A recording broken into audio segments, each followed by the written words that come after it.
we could have gone on to win that game after we got the second goal, but letting them back in quick enough, we gave ourselves the mountain to climb once again. Still in our own hands, though. Still in our own hands, but just making it. It's in our hands. We've got ourselves into a brilliant position, but we're just stumbling towards the finishing line. Norwich are very close to going up, it has to be said now. It's literally the brink stuff after Leeds have gone and fluffed their lines again for the second time this Easter. What a shame. Phenomenal. I mean,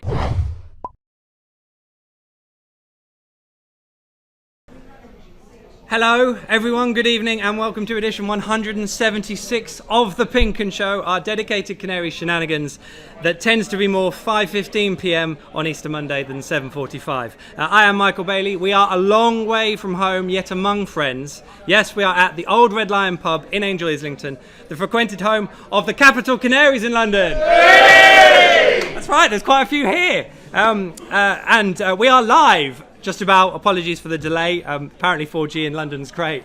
They were fine. And now I don't think we're going to struggle for things to talk about, of course, over the next 40 minutes or so. Coming up, 1 point from the Premier League, that is all. Those Easter draws, the national gaze.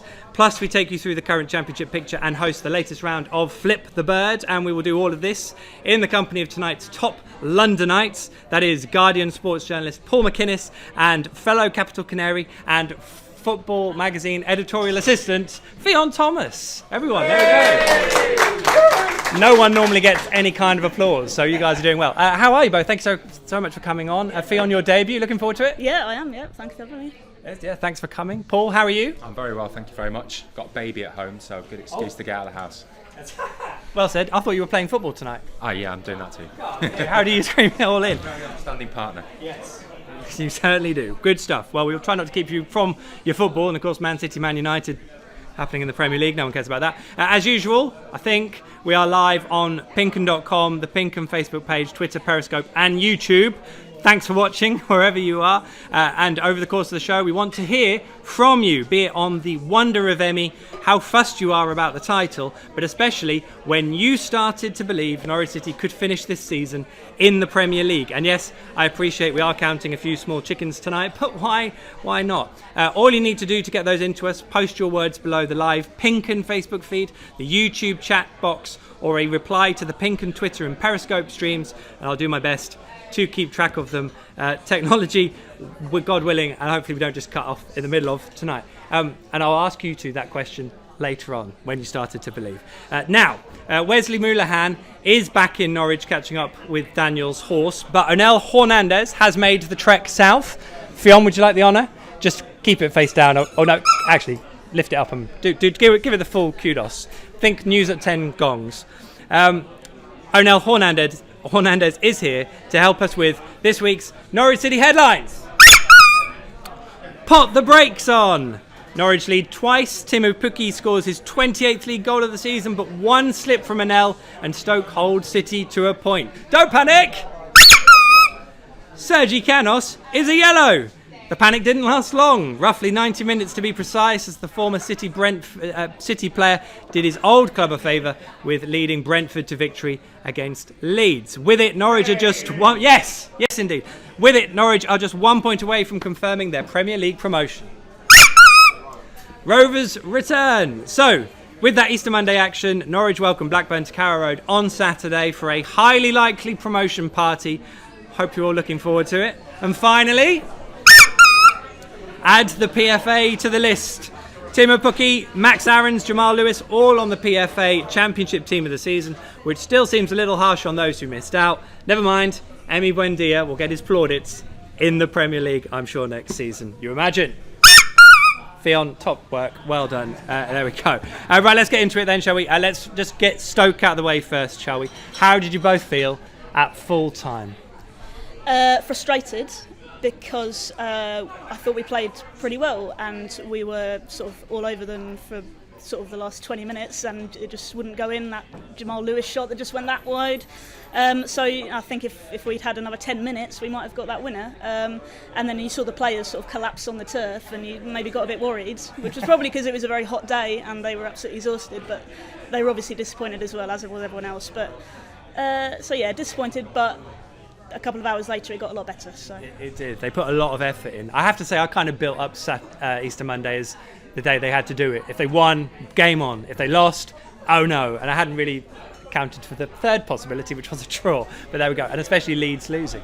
Yeah, I mean, I think Daniel Farke has been very good across the piece talking about the mentality and the attitude you need to have at this stage of the season. And I think his intervention with the players on the pitch at the end of the game was really important too, because, as he said, 23 clubs would still want to have swapped regardless of what happened.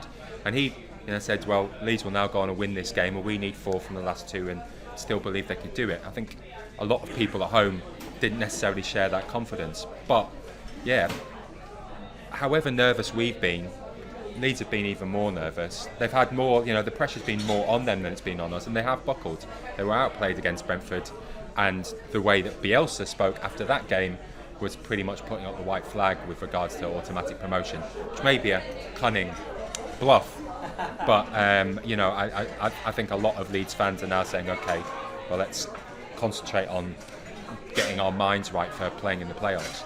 It's interesting with Daniel because the fallout from the Sheffield Wednesday refereeing performance, I wouldn't necessarily argue with some of the points Daniel made, but it did seem he was very riled, and hadn't seen him like that all the way, and you kind of thought, okay, this is part of the spilling out of the pressure that you're under, and it was going to be really interesting how he then dealt with the post situation at Stoke. But he, as Paul said, I was quite impressed with then how he spoke, regardless of then what happened with Leeds after it. Yeah, I think he knows exactly what he's doing. He knows exactly when to sort of make that point about the referees and when to back his players. And okay, we had a bit of luck with Leeds, but I think even if that hadn't happened, this week he would have got them exactly where they need to be for Saturday. So yeah, I think he's a very good manager. He knows how to work with young players and senior players and get them in the right mindset. I think that referee remark is a bit Mourinho-esque as well. Actually, it's like, okay, this has been happening. Next referee, but hope you hear this and pay attention. And there wasn't that many dodgy refereeing moments in that Stoke game. All in all, it was pretty well officiated. It was pretty well. He was pretty awful as a referee in control of the game, but that's a different story entirely. Sergi Canos, everyone. Sergi Canos. We all knew he had it in him, didn't we? Oh yeah. Hall of Fame Norwich legend. Yeah, always knew it.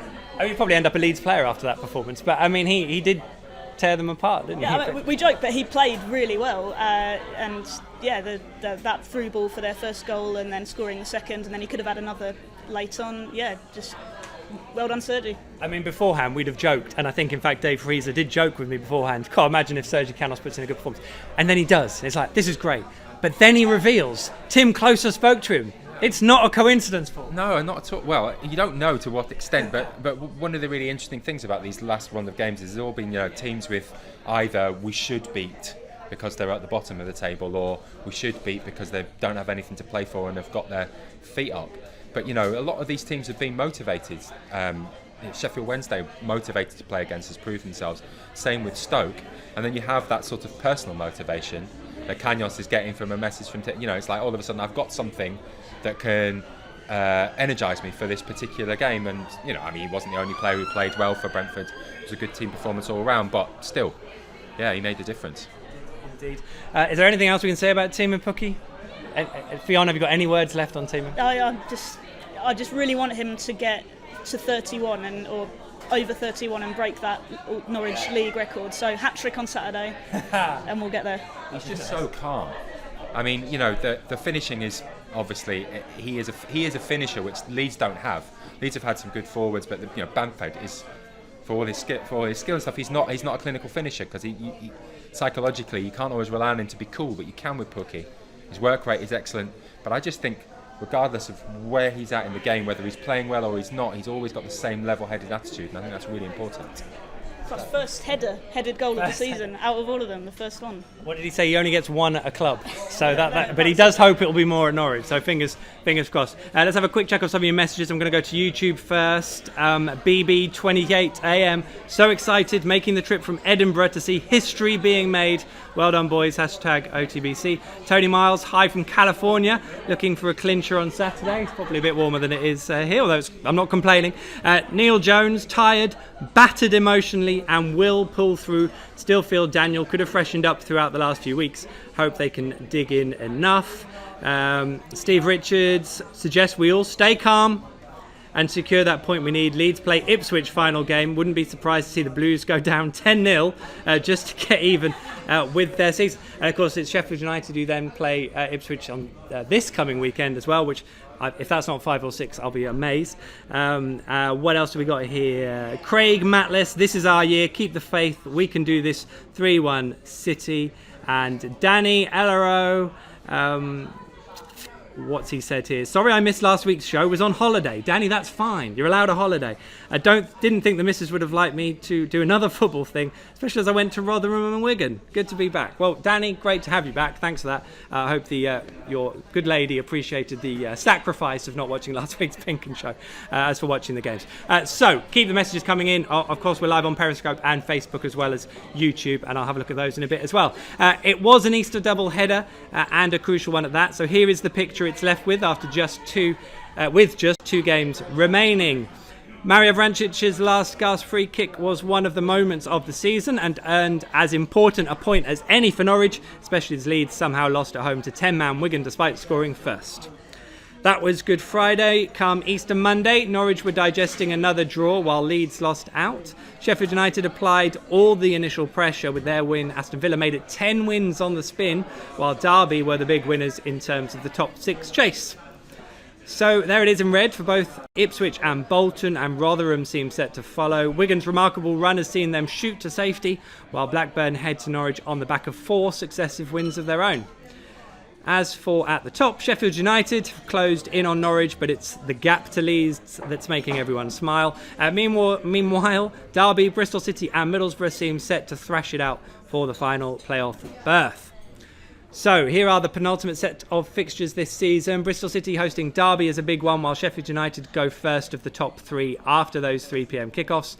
Norwich are then in action come the evening, and Leeds on the Sunday. The remaining games in hand are played out in the week, and the playoff picture is set to be a big step closer to its fruition by then.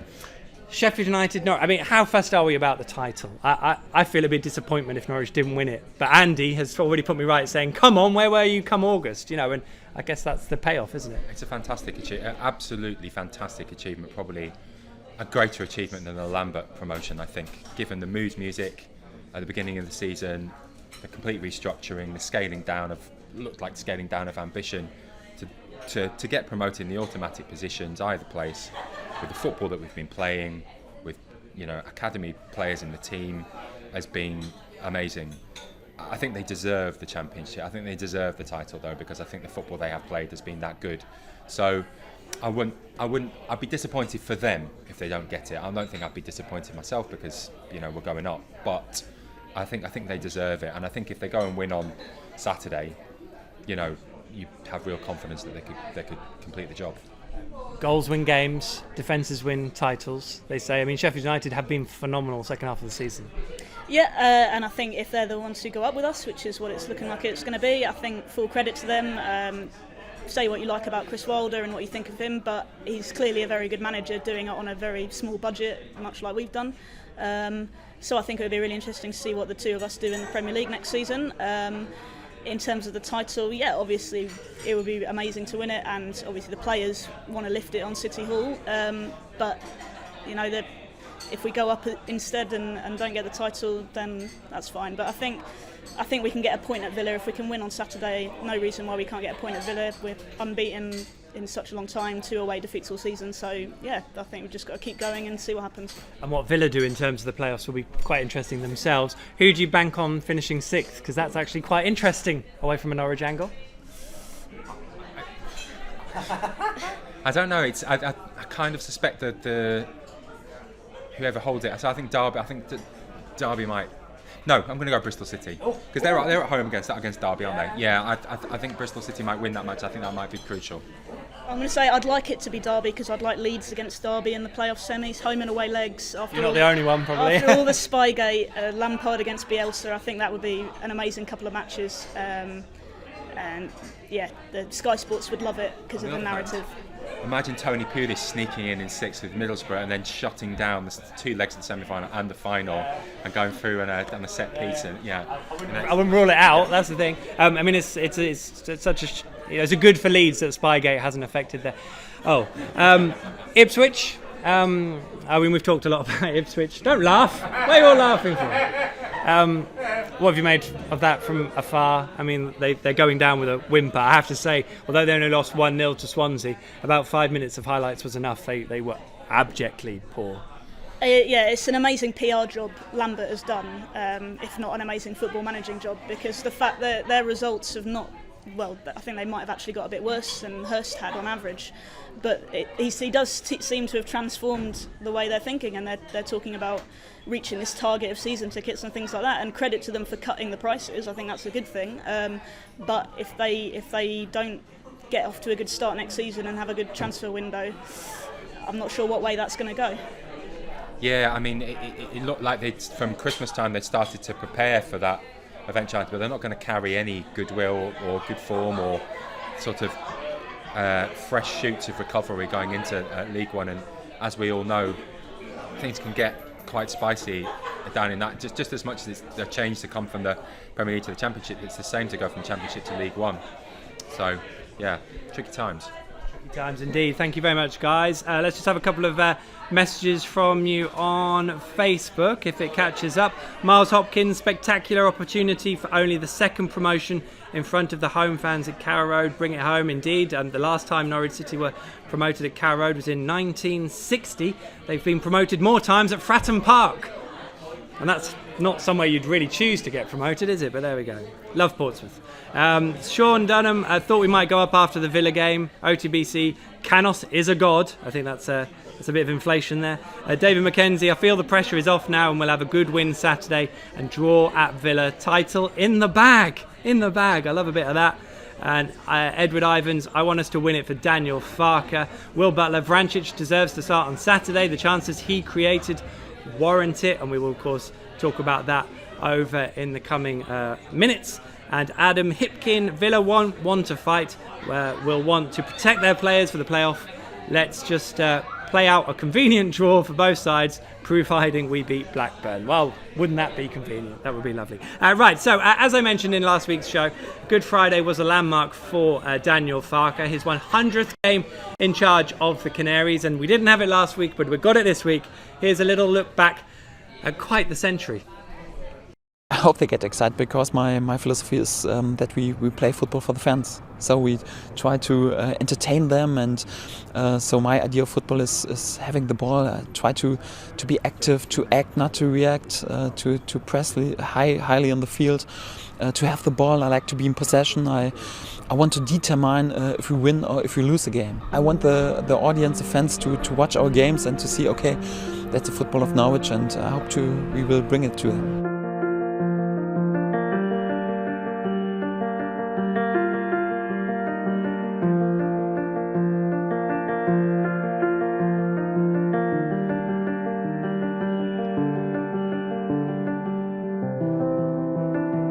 I think your players should be a little bit embarrassed by our performance to be 4-0 against. Yeah, they are. So they are really feel ashamed. So I feel ashamed for conceding 4 goals and have a loss of 0-4, and we all are. So we all are really annoyed and disappointed and so feel ashamed for this result. But it's like it is. So we had this defense behavior in the last row, and yeah. That was the reason for the result today.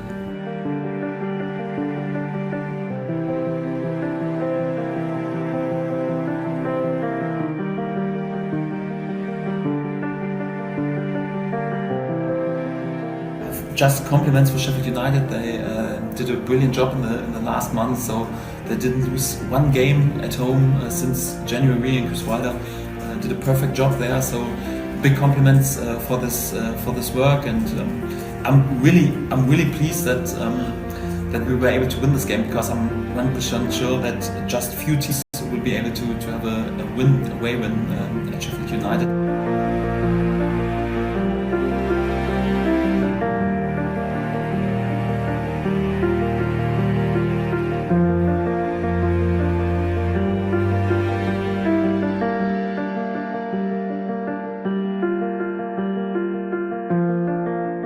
mentioned several times, when I got the feeling there's a player who is not there with his will to give everything he's got for this club, I will do without him. Whoever it is, how big his quality is, whatever his name is, so I will do without him in each and every situation.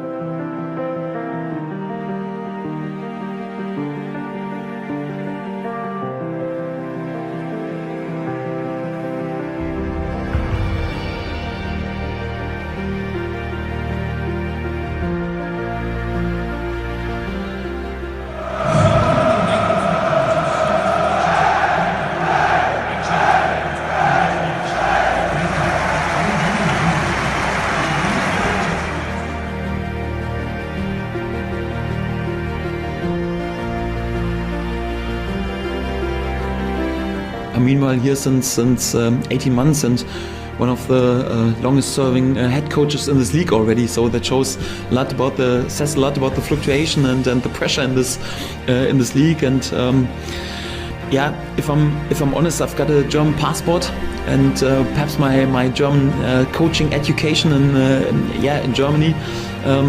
But when our fans are always thinking about John Rhodes, he's one of us. I've got the same feeling, so I already feel as one of us. And to be honest, my thoughts and my heart are already pretty yellow.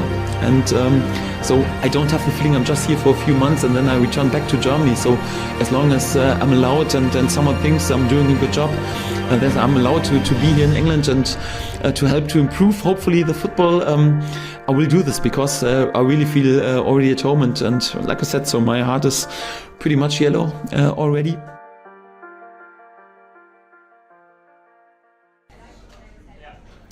Thanks, Tony. There we go, Daniel Farke, 101 games in charge now. A phenomenal turnaround. Have we got a favourite moment, favourite Farke moment?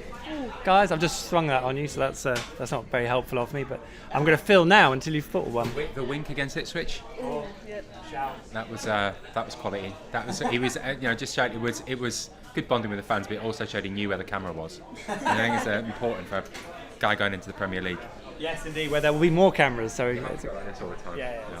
Yeah, I'm trying to think when his first wave was with the Barclay. What game that was? I don't know if anyone can remember what it was, but maybe that was the answer to when we started to believe. That's a good shout. Because it's never really gone wrong since then. He's done it most games. Didn't do it on Monday, but it wasn't quite appropriate on Monday. But he called it at the right time, and that's been quite a thing to get the whole crowd going. So I'd say starting that just with the right time. They did it at Forest, which is the first draw I think they did it for, so it's end of last year, possibly. But if you know and can remember, let us know. First time Farke did his I think it's the official term for them.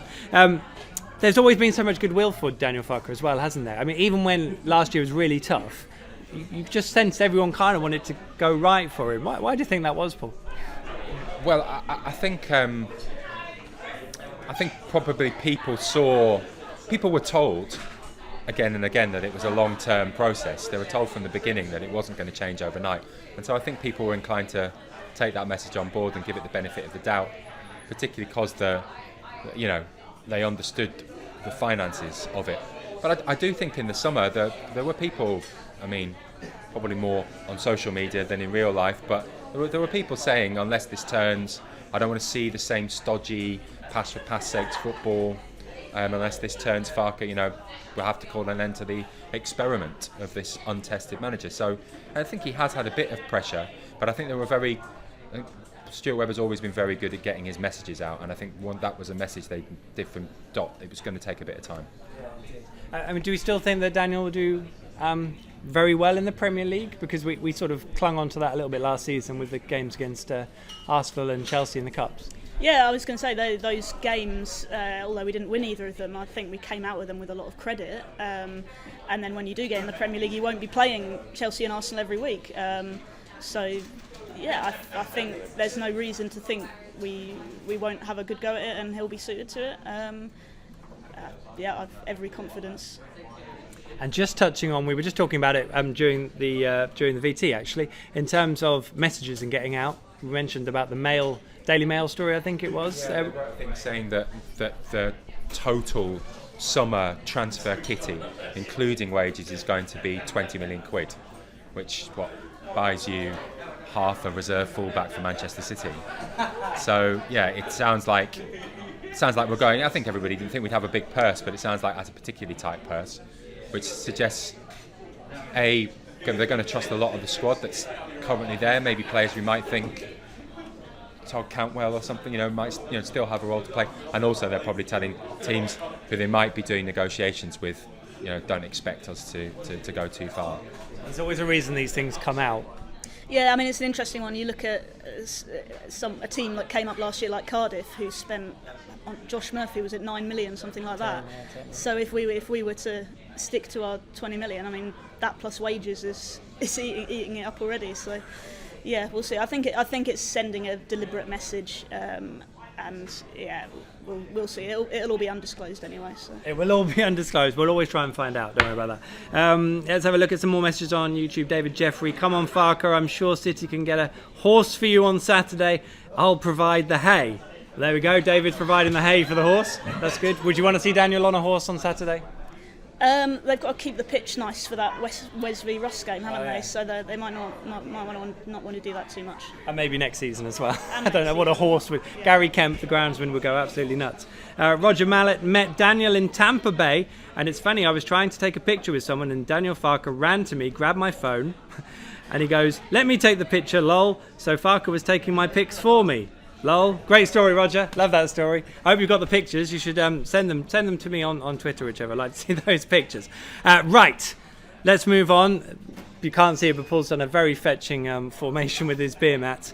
Let's see how London types cope with a bit of this. Yes, you probably heard the exclamation, "Oh no," from Paul then. It is Flip the Bird, the game that could do with some promotion and relegation issues, if I'm brutally honest. Last time out, Steve Sanders, I think he equalled his 3. Steve Foley also got 3. David Powell got 4, which I think was not great. Sorry, David. And tonight, Ffion makes you make your debut at Flip the Bird. And Paul, you're out to trump the 3 you got earlier in the season. Back in Norwich, you got 3 back in Norwich. I mean, I do struggle to keep track of whether people are doing it right or not, but I'm sure that wasn't anything to do with it. Tony, we need a 30-second countdown, unless anyone else has got a 30-second countdown to... You got it here? Look at that, Tony is bang on it. For the record, and for these guys, they have 30 seconds to flip as many bar mats as possible, adding one to their flipping pile with each successful one-handed catch. Both scores will find their way onto our leaderboard, while the winner tonight will take a much-prized selfie with Wesley Moulahan. Oh, no they won't, but we'll take a selfie anyway. Please cheer the guys or put them off, whichever you'd rather do. You can boo them if you want, but that wouldn't be very nice. Tony, are you ready? 3, 2, 1, go. And away we go. This is when I do my absolutely shocking impression of Chris Gorham. I have full appreciation of how well he does. A nice, calm, serene pace to it, but Ffion is... Cheers! The first time anyone's ever got a cheer for catching beer mats. That's it. And Ools as well. Paul's just a picture of concentration. He's choosing the difficult technique. But that's so close, Paul. That's so close. Ffion is ticking it on. I don't know how much experience he's had of flipping bar mats in pubs, but maybe it's a little bit more. Time is up. Round of applause for the guys. How many did you get, Ffion? 3. 3? Is it not 4? Oh, I don't know. No, 3, I think. I think it was 4. 4. Paul, what'd you get? I only got 1, but I think somebody's worn down the edges on my mat in order to rig it. You'd already done the hard work earlier in the season with your 3, so there you go. There we go. Should we play the sting again, Tony, just to break it up? Well, I think we can all agree that we'll definitely be bringing Flip the Bird back next season, unless we can think of anything better at all to do with people. Now, we've got these 2 here. It's only right that we then spend a little bit of time having a nice chat with them. Paul, I'm going to come to you first, if I may. Guardian sports journalist. How's it at The Guardian? Are you enjoying your role? You haven't gone back onto the arts yet? No, I'm not yet, no. I've actually been off for 15 weeks. I had a baby in the new year, and because The Guardian is, The Guardian, I've sort of claimed all this paternity leave, which has basically been like I've been Scandinavian for the entire time, walking around with a baby Bjorn on and stuff. It's been the best time of my life.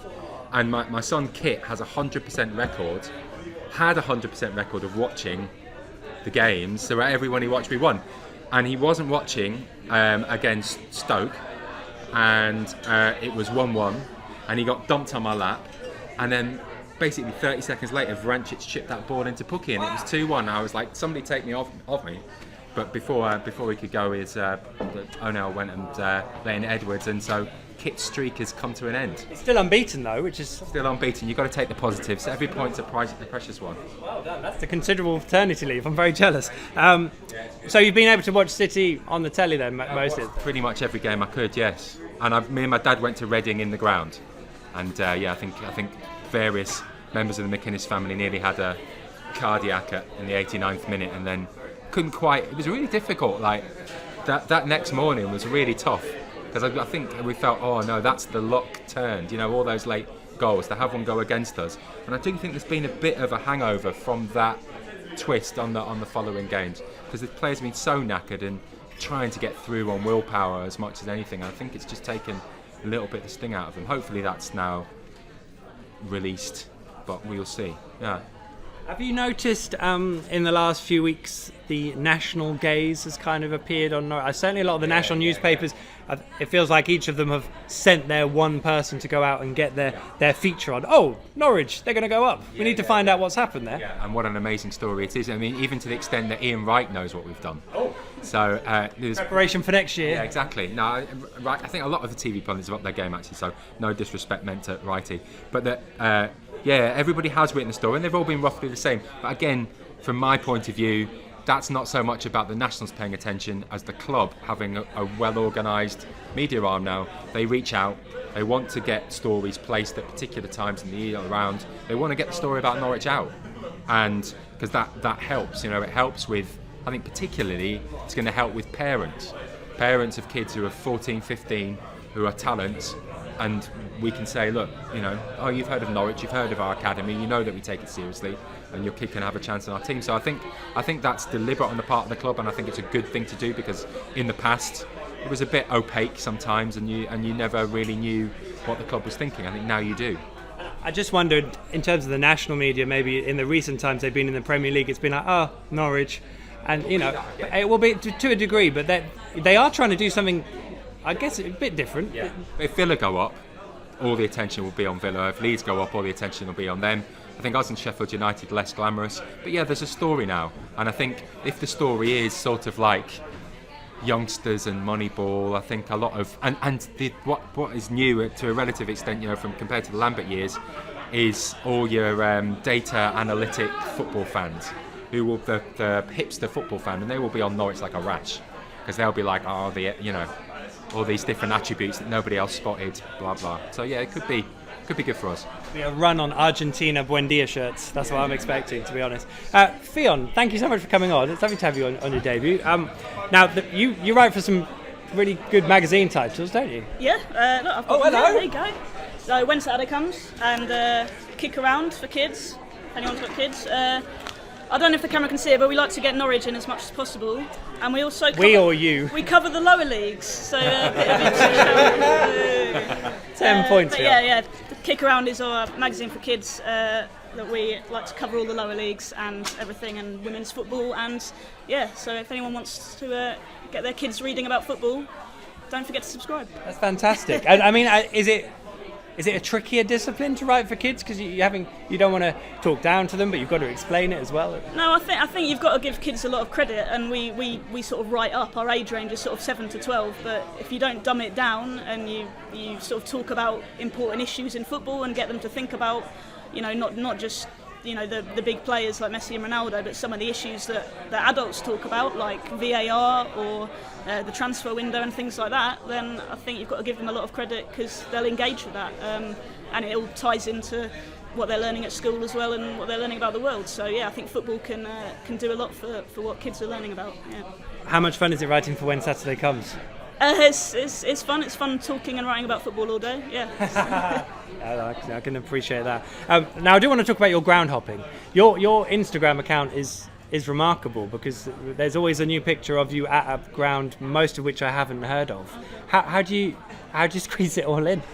I've actually cut down quite a lot in the last few years. So, but yeah, I just enjoy it. Try and make a trip out of everything, and and see new places. It's the most obscure place you've ever been to. I can't even go there. There's some ridiculous places. Go on, give us one. The very north of Norway. Nice. Tromsø. It's just where Tony's been, but he came up with a tan or something. So I guess you it's a bit colder than that. It was pretty cold, yeah. How many other people were there? Quite a few, yeah. Norwegians. Yeah. Good. All wrapped up. Well, it was June, so but it was still very cold, yeah. What are we talking here? Oh, about 8 degrees, 5-6 degrees, yeah. That's right. I'd never get my wife there, for starters. Is there one place you haven't been yet that you really want to go? Well, I'd quite like to go to the new Tottenham Stadium, but we'll be doing that next year, so that's good. Ffion, you've nailed it. Well done. Thank you so much for coming on, guys. Really good to chat to you and have your opinions. Much appreciated. You may have seen on all our social channels today, we've put out our little promotion VT about how and where Norwich did. There's a couple of little things we're going to update, aren't we, Tony? Just in overnight, so keep an eye out because it will be more accurate tomorrow, and maybe with an extra chapter next week. Who knows? That would be nice. And of course, it remains remarkable. Norwich have only been promoted once at Carrow Road in their history. As it is 2 games to go, of course. 2 familiar faces at Blackburn this season as well. Blackburn Rovers are visitors to Carrow Road on Saturday. It's a 7:30 p.m. kickoff. Do not forget. Obviously, make the most of your Saturday beforehand, and then we can all hopefully have a party at Carrow Road. How are you guys fit? I've up until today's show, where I've clearly felt editorially obliged to get incredibly excited, I've been really nervous. It's like it's still 1 point. They could still lose and then it not happen. How is anyone else That's me in here, but are we all right? Yeah, I think you've got to relax. Yeah. I think the best thing you can do is not worry, because the odds are we're going to go up, and at the same time you want to enjoy. You've got to enjoy. If it does turn out that we go up at Carrow Road for the second time in our history, you want to remember that positively, not from looking at it all between your fingers the entire time. I think. I agree. Yeah, I've seen people sort of doing score lines of 4-0 and 3-0 reverses and how that will turn the goal difference around, but it's not going to happen, so I think we're good. We're all right. If we play as well as we have done the past 4 games, we will get a point. Yeah. And we haven't even played that well these last 4 games. It is very true. The home form has kind of gone on under the radar a little bit, hasn't it? Norwich are actually unbeaten at home this year, which is very, very decent indeed. Yeah, I mean we're almost unbeaten away as well this year. So. But yeah, it's been that combination of the home form and the away form this year. It's just been. I think last year we were sort of struggling a bit on that. But yeah, I think we go into every game with confidence now, so no reason not to on Saturday. And I think along come Norwich have already tried to claim you as their own as well, Ffion. There's a few, obviously, but I'll come to you first, Paul. What those guys, the Barclay Project, is it the Barclay M Project? Barclay M Project. Barclay and Norwich, that's the one, thank you, Ffion. And then with the club, I mean, it has been phenomenal what they've done with the atmosphere around the place, both visually and also vocally as well. I've got nothing but respect for those guys. I think it's largely a volunteer effort to begin with, at least, and it's brave because that sort of thing can easily sort of backfire if the results don't go with, or if people think it's about sort of like performing rather than being a real fan. But it's made a visible, audible difference, and I hope it gets bigger and continues to flourish next year, because that's what every club needs, I think. I mean, they've had the season to do it because it's been a phenomenal season, and I will just say that some of the meltdown after the Wigan draw seemed a little bit out of hand in terms of fans. I know again social media is not ideal place for it, but it does seem to a bit of festering of people better than this and we're worse than that and blah blah blah, etc., which it doesn't need, and this has kind of got to be protected, hasn't it, especially next year when, let's be honest, Norwich are not going to win 90% of their football matches. Yeah, I think next year we're going to be the underdogs. We're not going to win as many games, but if we go into it with that mindset, I think we'll be fine. And yeah, the support this year, we've got a bit lucky with the season, but it's been building for a few years now.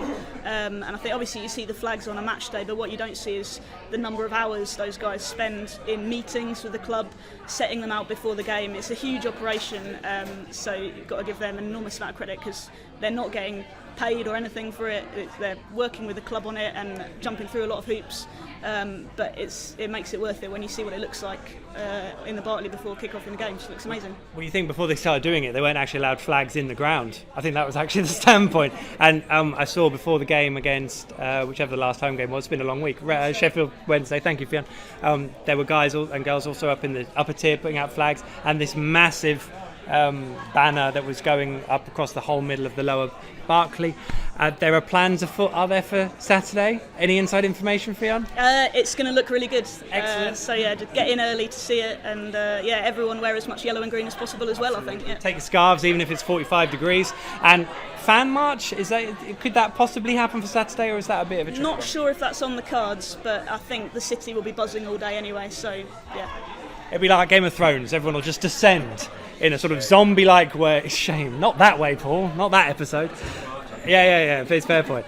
Brilliant. We have got an 11 from you. I appreciate, Norwich, Blackburn. We're probably not going to go into deep scouting efforts, but it is worth saying Harrison Reed has been a huge favourite there. He's injured, so he probably won't feature. Elliot Bennett may well be in the 18. Here's what these guys would play. Who have we got first, Tony? Paul, your 11 is first. Can you remember it?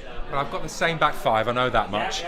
And then I think I brought Tetty back, because I think we do need a defensive midfielder. I play him with Mario, I think, and then I would go for Kenny on the left, Vrancic in the centre, Emi on the right, and Timo up front. Because I like Kenny. I think he's made a few mistakes and he's sort of made wrong decisions sometimes, but he's really eager, gets about, has a lot of energy. I think he's still got a lot in the tank. I think he can put something on the left, and you want to see Vrancic in there. He just deserves it. And then Mo alongside Tetty. That's a tried and trusted combination. I thought I'd be confident we'd do the job with that team. Fair dues. Fair to say Tom Tribal probably going to be out on Saturday with having rolled his ankle, but we'll find out on Friday at the press conference for definite, I imagine. Ffion, you're 11. Can you remember yours? Yeah, so I just made one change, which was I was working on the basis Tribal would be out because he was sort of limping off in front of me on Saturday. So I've put Vrancic in for him because I think Vrancic has done enough in the last few weeks to get a start. Other than that, I mean, I agree. I think McLean has really done well. That sort of burst forward for the equaliser at Wigan was down to him. So I'm sort of reluctant to take him out. We might need to sort of shore it up a bit in midfield for Blackburn because I think they're quite good. They've got Bradley Dack is going to cause us a few problems. If Stiepermann can get in there, then I think we've got enough to stop them. You told us your moment you started believing, didn't you? Which was whenever they first started going, wait. Paul, have you got one where this season you thought, oh, hang on? Well, I think there was actually, I think there's a couple obvious ones. Millwall home, that moment, that's belief. And I think obviously the Leeds performance away, that was top two level. We were better than our nearest rivals, and clearly so. But I think I remember thinking before Christmas that when we went away to Blackburn, that was going to be a really tough test because we were in some good form and we had some big games coming up, which the results were, and we won that one. And I think that was a tough ask. And when we cleared that hurdle, I thought, well, that's shown something. So hopefully there's a bit of mirroring going on and we can do it again. Absolutely, fingers crossed. A couple more messages if I can get them through. Bullet Shelby says that beating Middlesbrough 1-0 in September, which I think was the moment he started believing. So fair plays, because that's pretty early in the season. I wasn't believing then. Yeah, that's second minute. But we'll take that, absolutely. Facebook, let's have a look at some quick messages. I know lots of you, including Mark Woodruff, have sent messages in about next season and Premier League targets and all that. We've got all summer to talk about that, so we will get around to it. Keep the messages coming in over the coming weeks, because there'll be lots of coverage. And of course, PinkUn Show's back next week. Any more messages? Roger Mallet says, I hope the club are coming back here to Tampa next season. Because you want more photos, isn't it, Roger? That's why. Finally, then, you guys, I would like your player of the season, whoever you voted or didn't vote for, and will Norwich win the title? Ffion? Ooh, okay, player of the season, I voted Pookie. Me too. Yeah, it was a hard decision, but I think you can't argue with that. And his work rate, his number of assists, and that he was a free transfer and where he came from, I can't see past Pookie. And will we win the title? Yes, I think they'll have enough confidence now. We've got a little bit of a cushion after that Leeds result. I think they'll be a bit more relaxed, and we'll play our game on Saturday and get the win, and then do whatever we need to at Villa. Well, I would say Timu, but just for a bit of variety, I'd say Max Aarons. I just think not only is he a revelation, come from nowhere, but he looks like one of the most senior players in the team now. In this last run of games, he has been seeking out the ball, making a difference whenever he can. I'm incredibly impressed by him. I don't think we'll win the title. I think we're shot. I think we really are knackered, and I think we're going to get over the line. And I think Sheffield Wednesday will win both their games. Sheffield United will win both their games. So sadly, but then better to say that and have the opposite happen. That's the way. Prepare to fail, and then I know who's going to win the title. I think that's sort of a 65%. Nice restraint, guys. Well done. I think we're done. We are done for tonight's PinkUn Show live from London. I think we pulled it off, Tony. I don't know how we did it. Remember, you can catch up with tonight's edition and all our superb Norwich City coverage across all our platforms, including our PinkUn app, but first and foremost, PinkUn.com. And the show is also available as a podcast each week. For details and to subscribe, PinkUn.com/podcast. I will be at Carrow Road on Saturday night, of course, alongside Paddy David and Dave Freezer, so make sure you check out our big build-up, team news, live and behind-the-scenes coverage, reaction, analysis, and whatever actually we get after the final whistle. As always, if you see any of us around, please say hello. We will return next Wednesday back in Norwich at the Departure Lounge, to be precise, for something of an end-of-season bash with, I think, the Canaries Trust, and it's hopefully going to be littered with a few familiar faces. That will be from our usual time of 6 p.m. In the meantime, a big thank you to our guests tonight. Please, everyone, to Paul McInnes and Ffion Thomas. Thank you so much. Enjoy it. Enjoy it. To the Old Red Lion in Angel, Islington and the guys, and of course the Capital Canaries for coming along and helping us out. Clap yourselves, clap yourselves. You are all stars in our eyes, of course. To the crew, that is producer Tony. Well done, Tony. He's cool as a cucumber. And of course, to you guys and girls for watching, getting involved as always. It wouldn't be the same without you. Until next time, here's to the Premier League party kick-off, throwing it in, and with the title soon to follow. Enjoy Carrow Road's finale, and we will see you there. Good night.